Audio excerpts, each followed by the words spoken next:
നമസ്കാരം, ഫ്രീ ഹിറ്റിലേക്ക് സ്വാഗതം.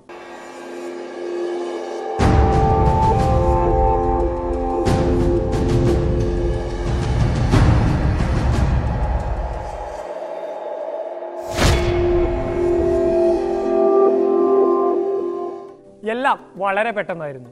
ചില ട്രോളർമാർ പറഞ്ഞതുപോലെ വാങ്ങിച്ചു വെച്ച പെപ്സിയും പോപ്കോണും മുഴുവൻ കഴിച്ചു തീർക്കാനുള്ള സമയം പോലും അവർ അനുവദിച്ചു തന്നില്ല. പറഞ്ഞു വരുന്നത് കാര്യവട്ടത്തിറങ്ങേറിയ ഇന്ത്യ വിൻഡീസ് 5ാം ഏകദിന മത്സരത്തെക്കുറിച്ചാണ്. ഏറെ നാളത്തെ കാത്തിരിപ്പിനും ഒരല്പ വിവാദങ്ങൾക്കും ശേഷമാണ് മറ്റൊരു മത്സരം തലസ്ഥാന നഗരിയിലേക്ക് വിരുന്നെത്തിയത്.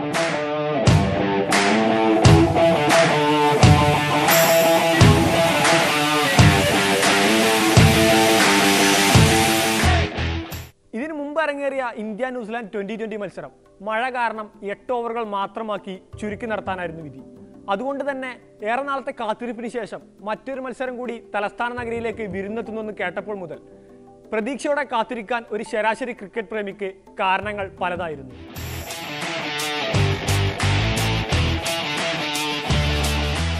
സെഞ്ചുറികൾ കൊണ്ട് ബർത്ത്ഡേ ഗിഫ്റ്റ് സമ്മാനിക്കുന്ന രോഹിത് ശർമ്മ ഇത്തവണ രോഹിത്തിനെ ആഘോഷിക്കാൻ ഒന്നല്ല, ഒരേ സമയം ഒരുമിച്ച് 2 ബർത്ത്ഡേകൾ. ഒന്ന് മത്സരം അരങ്ങേറുന്ന നമ്മുടെ കൊച്ചു കേരളത്തിന്റെ, മറ്റൊന്ന് സാക്ഷാൽ VVS ലക്ഷ്മണന്റെ. ഒരു ഡബിൾ സെഞ്ചുറി തന്നെ ബർത്ത്ഡേ ഗിഫ്റ്റായി പ്രതീക്ഷിച്ചിട്ടുണ്ടാകണം രോഹിത്തിന്റെ ആരാധകർ. ഒപ്പം 10,000 റൺസ് ക്ലബിന്റെ പടിവാതിൽക്കൽ എത്തി നിൽക്കുന്ന മുൻ നായകൻ മഹേന്ദ്ര സിംഗ് ധോനി. സ്റ്റേഡിയത്തിന് വെളിയിൽ 35 അടി ഉയരമുള്ള കൂറ്റൻ കട്ടൗട്ട് സ്ഥാപിച്ചാണ് ആരാധകർ ധോനിക്ക് വേണ്ടി കാത്തിരുന്നത്. One-day international from the Greenfield Stadium, also called the Sports Hub. Welcome to Trivandrum. Windies have won the toss and they're going to have a bat first. So India not making any changes. ഇതിനെല്ലാം പുറമെ റെക്കോർഡുകൾ സൃഷ്ടിച്ചുകൊണ്ട് മുന്നോട്ട് കുതിക്കുന്ന captain Virat Kohli. ഇങ്ങനെ ഒരു ശരാശരി cricket ഭ്രാന്തന് കാത്തിരിക്കാനുള്ള ചേരുവകളെല്ലാം തന്നെ ഉണ്ടായിരുന്നു ഈ മത്സരത്തിന്. അതുകൊണ്ട് തന്നെ 38,132 പേരാണ് മത്സരം വീക്ഷിക്കാൻ അന്നേ ദിവസം ഗാലറിയിൽ എത്തിച്ചേർന്നത്. അതായത് തൊട്ടു മുമ്പ് നടന്ന 4ാം ഏകദിനത്തിലേക്കാൾ 4 ഇരട്ടിയിലധികം കാണികൾ. അതല്ലെങ്കിലും അങ്ങനെയാണ്, നമ്മൾ മലയാളികൾക്ക് സ്പോർട്സ് എന്നാൽ ഒരു വികാരമാണ്. അതുകൊണ്ട് തന്നെ ഇവിടെ വെച്ച് നടക്കുന്ന മത്സരങ്ങൾക്ക് കാണികളുടെ എണ്ണവും കൂടുതലായിരിക്കും.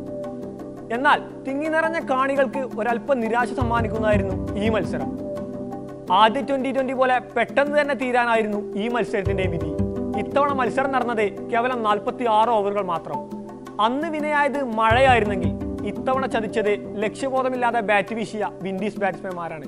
ഒപ്പം ലക്ഷ്യബോധത്തോടെ പന്തെറിഞ്ഞ ഇന്ത്യൻ ബോളേഴ്സ്.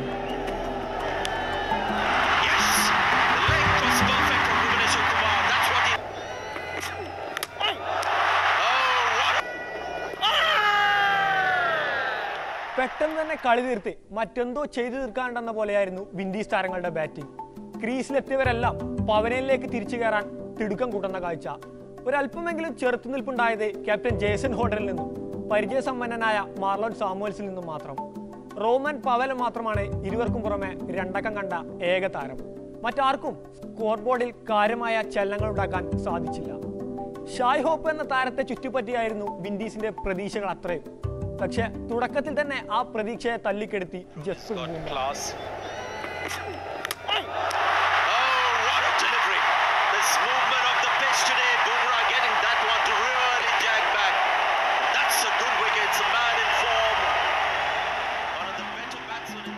ഇന്ത്യൻ പേസ് ബോളർമാർ ചേർന്ന് വിൻഡീസിന്റെ തലയറുത്തപ്പോൾ 4 വിക്കറ്റുകൾ നേടി സർ ജഡേജ അവരുടെ പ്രതീക്ഷയുടെ പെട്ടിയിൽ അവസാനത്തെ ആണിയും അടിച്ചു കയറ്റി. ഒടുവിൽ 31.5 ഓവറിൽ 104 റൺസ് മാത്രം നേടി വിൻഡീസ് ഇന്നിംഗ്സിന് തിരശീല വീണു. അടുത്തത് ഇന്ത്യയുടെ ഊഴം.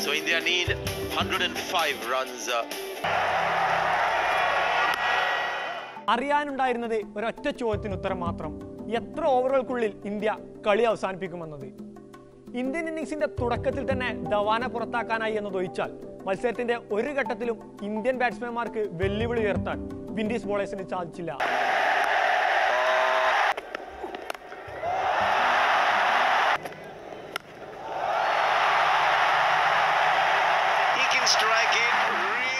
ചേസ് ചെയ്യാനുള്ള സ്കോർ കുറവായതിനാൽ രോഹിത് ശർമ്മക്ക് തന്റെ ബർത്ത്ഡേ ഗിഫ്റ്റ് 50ൽ ഒതുക്കേണ്ടി വന്നു. ക്യാപ്റ്റൻ വിരാട് കോഹ്ലിക്ക് 33 റൺസുകളോടെയും തൃപ്തി അടയേണ്ടി വന്നു. ഒടുവിൽ കേവലം 14.1 ഓവറിൽ ഇന്ത്യ ചടങ്ങ് തീർത്തു. 9 വിക്കറ്റിന്റെ കൂറ്റൻ ജയം.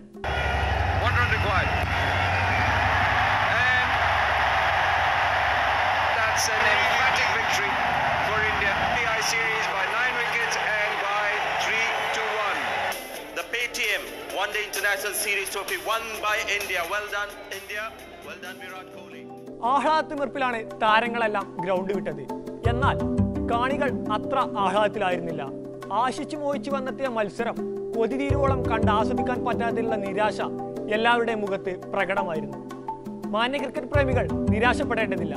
അധികം വൈകാതെ തന്നെ മറ്റൊരു മത്സരം കൂടി ഇവിടേക്ക് വിരുന്നെത്തുമെന്ന് നമുക്ക് പ്രത്യാശിക്കാം. 2020യും ODIയും മികച്ച രീതിയിൽ ഇവിടെ സംഘടിപ്പിച്ച KCA അടുത്തതായി ഒരു ടെസ്റ്റ് മത്സരം നടത്താനുള്ള അവസരത്തിനായി BCCയെ സമീപിച്ചിരിക്കുകയാണ്.